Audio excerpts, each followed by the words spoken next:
Hello. Hey there. 50 years ago, it'll be tomorrow Tomorrow. because tomorrow is your birthday and Yep. And it was so on and so forth. 50 years ago. I just read it by accident, looking through some old manuscript writing.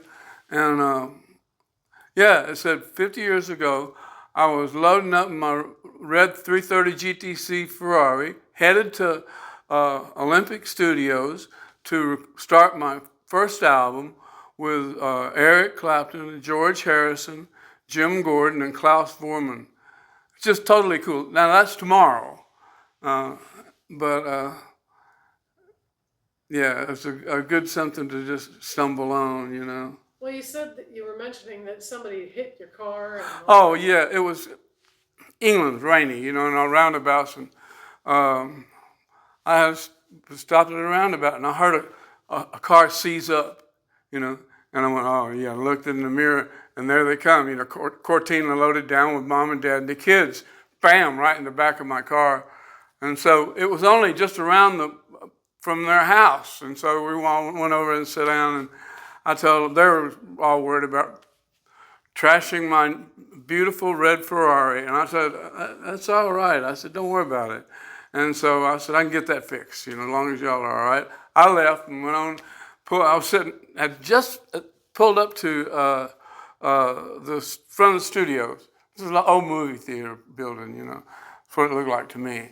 But, and I got out. Eric come pulling up in his red Ferrari, and he said, what the hell happened to your car? And I told him the story. And then he plopped up a big package that was covered in just like meat wrapping paper or something, not newspaper, but just like meat wrapping. And it had a real thick leather strap guitar strap with a big buckle on it and a purple tail and a turquoise necklace. It was a museum piece. And all those things got lost. Those are other stories. But well, a beautiful memory. I remember well. I mean, we did uh, uh, "Where There's a Will, There's a Way." It was the first song that we did, and great memories to So have. were you in there just for one day or did you? No, I was in there we had a session for about 4 or 5 days. It didn't take very long. That night we did two songs. Um, wrote one. Uh, George is as far as you are to me, Right. and from me, right on top, facing me, just like this. And then Eric's standing right next to him, and so I was kind of surrounded. But Were you nervous about doing this or were you? Lord, no, It's like me sitting down doing this with you. Hmm. They were my friends, and Well, how many songs did you have to record? I didn't have a list of songs to record. As a matter of fact, I just thought we was gonna like do one song, and be lucky if that happened. But it was the start of you got to start somewhere with your album, and it all came together. And I wound up.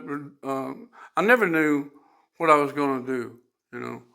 I had one song in mind, and then I just wrote the second one, on the fly.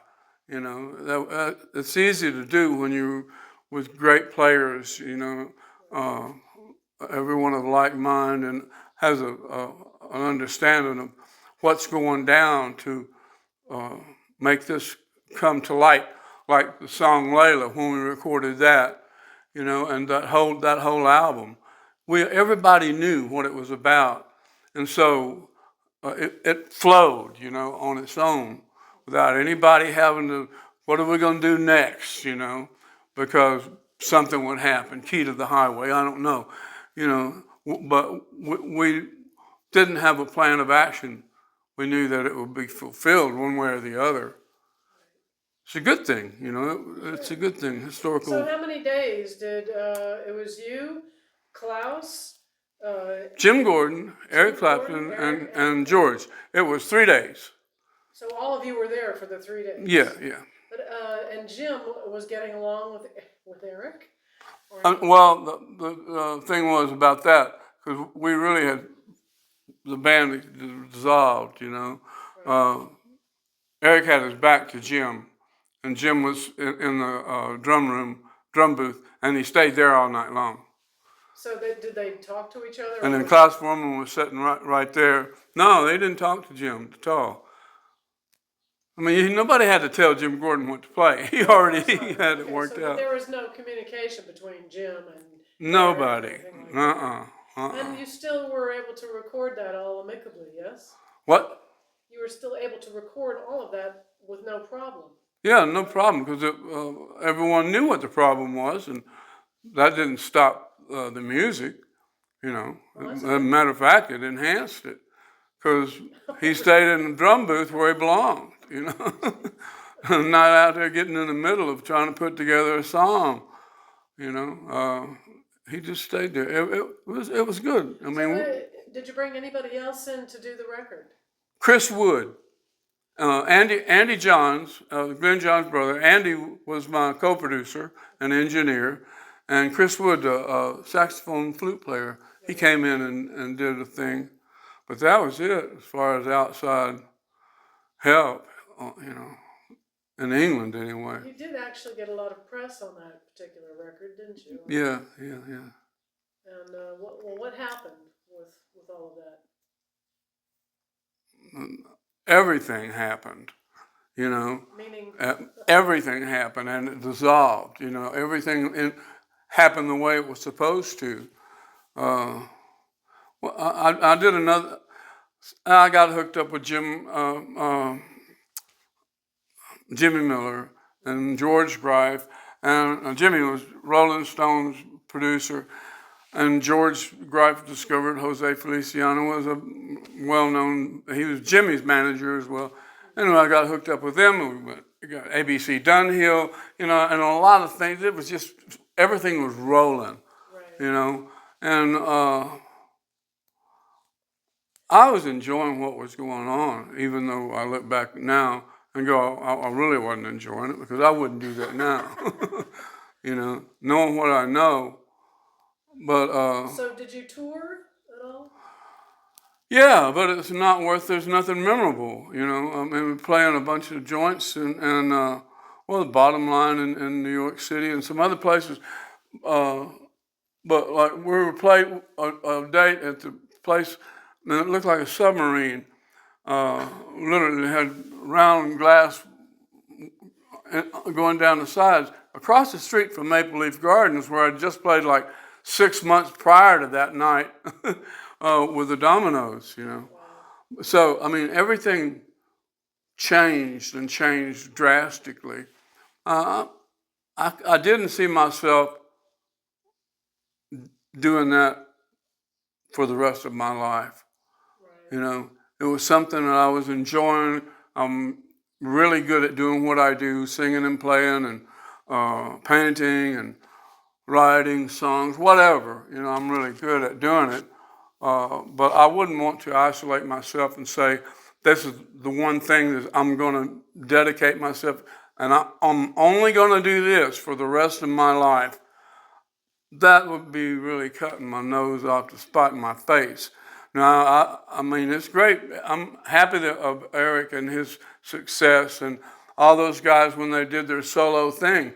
It takes a lot, man, to have all that pressure and then perform, you know. But you've got all of that. You got a 12-piece band. They're doing that. They're lifting you up, you know. But it's a tough place to be, standing out there in the front by yourself with a guitar strapped to your neck. You know, it really is, and right in front of the world. You know, that was then. This is now. You know, it's a new day. God, it's lovely, and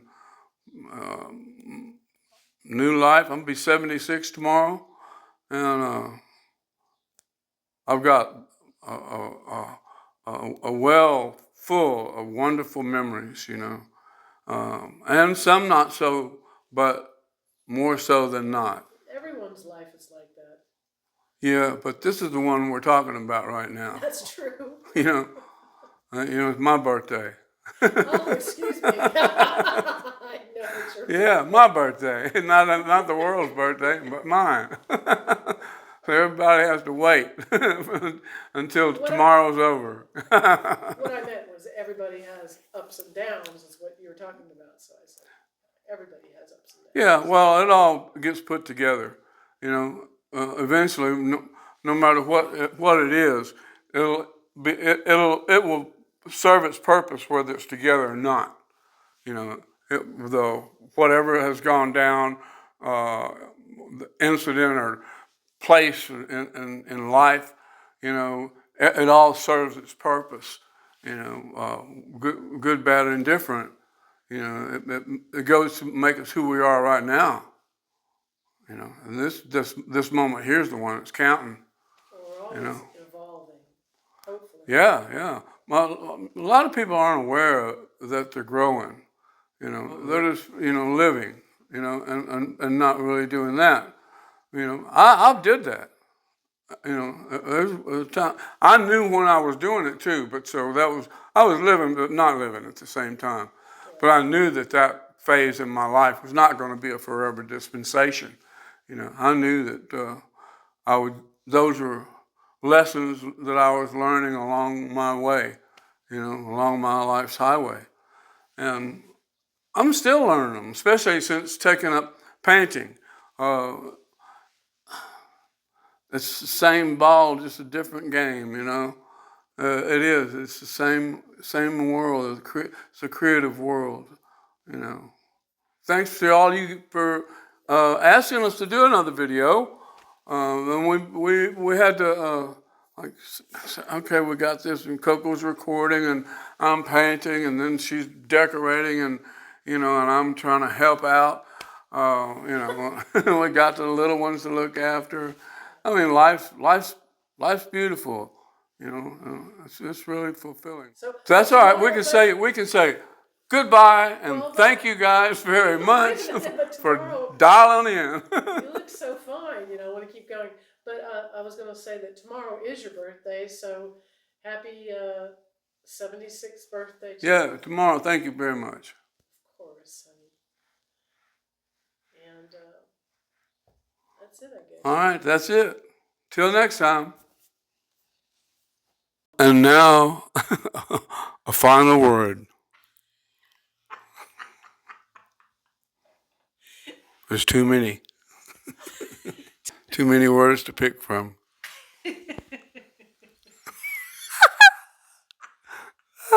That'll do. Happy birthday. Thank you very much. Oh, yeah.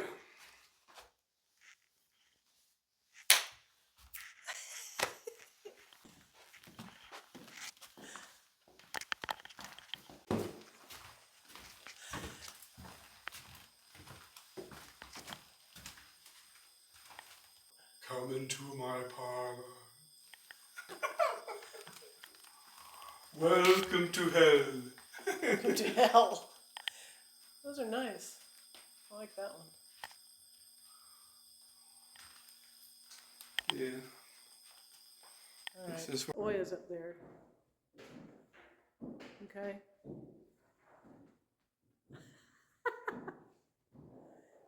Here's your dad.